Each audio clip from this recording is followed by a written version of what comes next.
বাংলাদেশ ইসলামী ছাত্র শিবির Rangpur medical college শাখা আজকে গাইবান্ধা জেলার সুন্দরগঞ্জ উপজেলায় বামনডাঙ্গা মনমোহনী উচ্চ বিদ্যালয়ের মেডিকেল ক্যাম্পের আয়োজন করেছেন।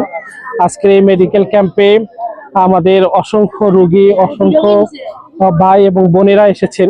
এখানে তারা চিকিৎসা সেবা নিচ্ছেন। এখানে ব্লাড গ্রুপিং, এখানে ডায়াবেটিস পরীক্ষা সহকারে বিশেষজ্ঞ ডাক্তার তারা সকালে চলে আসছেন। তো ইসলামী ছাত্র শিবিরের এই নান্দনিক আয়োজনের জন্য ছাত্র শিবিরকে বিশেষভাবে ধন্যবাদ এবং মোবারকবাদ।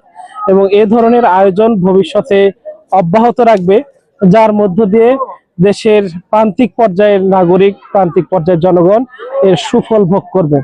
আমি আজকের এই ছাত্র শিবিরের আয়োজনের জন্য ছাত্র শিবিরকে ধন্যবাদ এবং মোবারকবাদ জানাই। এবং আমাদের সুন্দরগঞ্জে পিছিয়ে পড়া যে জনগোষ্ঠী আছে তাদের কল্যাণে আমরা কাজ করার জন্য সর্বদা নিয়োজিত থাকব।